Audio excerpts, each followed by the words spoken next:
Hi friends, good morning. Okay, இன்றைக்கி காலை பசியார கோதுமை புட்டு சமைக்க போகிறோம். சிம்பிளாகவும் வெரி குயிக்காகவும் சமைக்கக்கூடிய சமையல். அது எப்படி சமைக்கிறேன்னு பார்க்கலாமா? வாங்க, அதுக்கு வேண்டிய பொருட்கள் எடுத்துக்கலாம். 2 கப்பு கோதுமை மாவு, 2 கப்புக்கு 1 கப்பு தண்ணி தேவைப்படும். 1 கப்பு தண்ணி எடுத்து வச்சிங்க. உப்பு 1/2 டீஸ்பூன். ஏலக்காய் 1 எடுத்து வச்சிங்க. அதை நல்லா நசுக்கி விட்டுங்க. இப்போ நம்ம மாவை கொட்டி, கோதுமை மாவை கொட்டி கொஞ்சம் வறுத்து எடுத்துக்கோம். அப்போ தான் அந்த மாவில் உள்ள ஸ்மெல் வெளியாகும், அந்த வாடை அடிக்காது. ஸோ அது அந்த சூடாக்கி எடுத்து வச்சிடணும் தனியாக. மாவை நல்லா வறுத்தெடுங்க. நீங்கள் வறுத்தெடுக்கிறப்பே உங்களுக்கு தெரியும் அந்த வாடை வெளியாகிறதும் அந்த ஃப்ளாவோட கலர் சேஞ்ச் பண்ணுறதும் உங்களுக்கு தெரியும், நல்லா வாசமாக இருக்கிறதும்.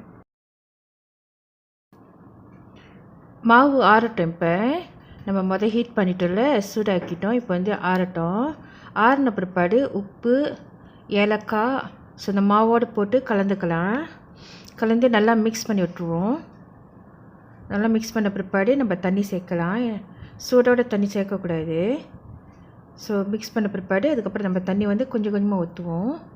நான் 2 கப்பு கோதுமை மாவுக்கு 1 கப்பு தண்ணி எடுத்திருக்கேன். ஸோ தண்ணியை பதமாக கொஞ்சம் கொஞ்சமாக நீங்கள் ஊற்றி மிக்ஸ் பண்ணுறப்ப அது அந்த கட்டிலாம் உடஞ்சிரும். மாவு கட்டியாக இருக்கக்கூடாது. ஸோ அந்த கட்டிலாம் உடஞ்சி நல்லா தூளாக நல்லா இதாக வரைக்கும் நீங்கள் பிசையணும். உங்களுக்கு அந்த டெக்ஸ்சர் அழகாக வரும். ஸோ எல்லாம் அந்த வெட்னஸ் உங்களுக்கு நல்லா அழகாக தெரியும் நீங்கள் ஒவ்வொரு கொஞ்சம் நீங்கள் கலர்றப்ப. நான் இங்கே கோதுமை மாவு யூஸ் பண்ணியிருக்கேன். நீங்கள் இது பதிலுக்கு அரிசி மாவு, கேவுரு மாவு கூட நீங்கள் பாய்க்கலாம். ரவா மாவு கூட யூஸ் பண்ணலாம் புட்டு செய்கிறதுக்கு. ஸோ உங்களோட விருப்பம் போல் என்ன மாவு என்ன பாய்க்கலாம். நான் இங்கே கோதுமை மாவு யூஸ் பண்ணுறேன். ஸோ சேம் டெக்னிக் தான், புட்டு செய்கிறது விதம் சேம் டெக்னிக் தான். ஸோ மாவு வேணால் வேறுபட்டு நீங்கள் யூஸ் பண்ணிக்கலாம். ஓகே, இந்த மாதிரி நல்லா கிளறி விட்டோன்னே எனக்கு வந்துருச்சு.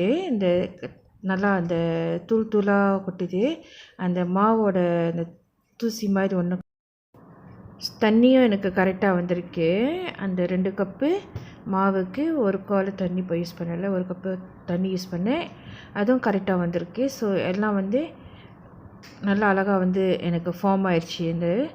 நல்லா தூளாக எந்த ஒரு கட்டியும் இல்லாமல் ரெடியாக இருக்குது இப்போ. ஸோ உங்களுக்கு இந்த மாவு இந்த மாதிரி நல்லா மிக்ஸ் பண்ண பிற்பாடு நம்ம அவிக்கிறதுக்கு ரெடி ஆகும். நான் ரைஸ் குக்கர் யூஸ் பண்ணுறேன். ரைஸ் குக்கரை தண்ணி ஊற்றி சூடாக்கி வச்சுருக்கேன். நீங்கள் உங்கள்கிட்ட அவிக்கிற பானை இருந்தாலும் யூஸ் பண்ணலாம், இல்லை புட்டு பானை இருந்தால் கூட நீங்கள் யூஸ் பண்ணலாம். எனக்கு இது வசதியாக இருக்கிறேன்னு நான் ரைஸ் குக்கர் யூஸ் பண்ணுறேன். இப்போ அவிக்கிறதுக்கு நான் ஒரு தட்டு எடுத்து வச்சுருக்கேன், ரைஸ் குக்கரோட தட்டு. இது ஸ்டீம் பண்ணுறது. ஸோ அது மேலே ஒரு துணி போட்டு, துணி ஈரப்பசை இருக்கக்கூடாது, ட்ராயாக இருக்கணும். நான் இந்த துணி தான் குக்கிங்க்கு இந்த புட்டு அவிக்கிறதுக்கு நான் யூஸ் பண்ணி எனக்கு நல்லா அழகாக ஒட்டாமல் இருக்கும். ஸோ நீங்கள் என்ன செய்யணுன்னாக்கா வேஷ்டி துணி இல்லை வெள்ளை துணி கூட நீங்கள் யூஸ் பண்ணிக்கலாம். ஸோ இந்த மாதிரி நீங்கள் மிக்ஸ் பண்ணிச்சு இந்த மாவை போட்டு, அதுக்கப்புறம் 1 கப்பு தேங்காய் பூ எடுத்து வச்சுருந்தீங்களே அதையும் போட்டுருங்க.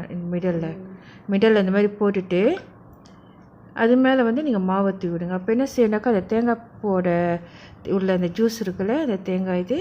ஸோ அது நல்லா குக்காகவும் அந்த புட்டோட கலந்து நல்லா டேஸ்ட் கொடுக்குறது. நல்லா டேஸ்ட் நல்லா வாசமாக இருக்கும். அந்த மாதிரி போட்டு விட்ருங்க. ஸோ நீங்கள் தேங்காய் பூ போட்டு முடிச்சாச்சு இப்போ. ஸோ இதுக்கு மேலே அந்த பேலன்ஸ் புட்டு மாவு இருக்குல்ல, நம்ம மிக்ஸ் பண்ணி வச்சுருந்து இந்த மாதிரி போட்டு எல்லாத்தையும் போட்டு முடிச்சுட்டு கவர் பண்ணிடுங்க. கவர் பண்ணிவிட்டு ரைஸ் குக்கரை வச்சிட வேண்டியதான். ரைஸ் குக்கர் ஏற்கனவே சூடாக இருக்கிறனால அதை வச்சுட்டு ஒரு 20 மினிட்ஸ், ஒரு 20 நிமிஷத்தில் புட்டு அவிஞ்சிடும் கரெக்டாக. நீங்கள் திறந்து பார்த்தீங்கன்னாக்கா அந்த நிறம் மாதிரி இருக்கும். கரண்டில் கிண்டி பார்த்தீங்கன்னாக்கா உங்களுக்கு அந்த தெரியும் புட்டு நல்லா வந்துருச்சுன்ட்டு. நல்ல ஒரு ஸ்மெல்லாகவும் இருக்கும். சோறு ஆக்கிறதுக்கு எப்படி நம்ம ரைஸ் குக்கர் யூஸ் பண்ணுமோ சேம் விதை தான். ரைஸ் குக்கர் தட்டி விட்டுருங்க. அது பாயில் ஆக பாருங்கள். இப்போ புட்டு வந்துருச்சு எனக்கு. ஸோ நீங்கள் திறந்து பார்த்தீங்கன்னா இந்த மாதிரி இருக்கும். ஸோ கரண்டியில் கலரி பாருங்கள். இந்த மாதிரி லேசாக கலரி பார்த்தீங்கன்னாக்கா அந்த டெக்ஸ்சர் தெரியும். மாவு நீங்கள் முதல்ல அது போட்டதுக்கும் வெந்த மாவுக்கும் எப்படி இருக்குன்ட்டு அந்த டெக்ஸ்சர் தெரியும். சரியான சூடாக இருக்குது அந்த மாதிரி. ஸோ இப்போ என்ன செய்வோம், இதை எடுத்து அப்படியே ஒரு பவுலில் வந்து ட்ரான்ஸ்ஃபர் பண்ணிடலாம். கரண்டியில் அள்ளி போடணும்னு அவசியம் கிடையாது. இந்த மாதிரி சைட்டில் அந்த துணி இருக்குல்ல, அந்த துணியை பிடிச்சி அப்படியே தூக்கி ஸோ க்ளீனான ட்ரையான பவுல் எடுத்து ஸோ இந்த மாதிரி கொட்டி விட்ருவோம். ஸோ ஒட்டி இருந்துச்சுனாக்கா கரண்டியால் இந்த மாதிரி தட்டி தட்டி விட்டோமா எல்லாம் கீழே சிந்திடும். ஓகே, நம்ம ட்ரான்ஸ்ஃபர் பண்ணிச்சு. இப்போ என்ன செய்ய போகிறோம்னாக்கா நம்ம சுகர் ஆட் பண்ண போகிறோம். 2 கப்பு மாவுக்கு நான் 4 கப்பு சுகர் எடுத்து வச்சுருக்கேன், ப்ரௌன் சுகர். ஸோ அதை போட்டு இந்த மாதிரி கிளறி விட்டுருவோம் சூடாக இருக்கிறப்ப. அப்போ தான் வந்து அந்த சீனி வந்து கரைஞ்சி எல்லா இதுலேயும் மிக்ஸ் ஆகும். கோதுமை புட்டு இஸ் ரெடி. புட்டு நல்லா டேஸ்ட்டாகவும் நல்லா வாசமாக இருக்குது.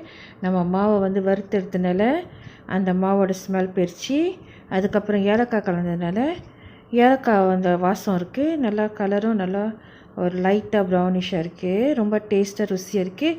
நீங்கள் வீட்டிலையும் செஞ்சு ட்ரை பண்ணி பாருங்கள்.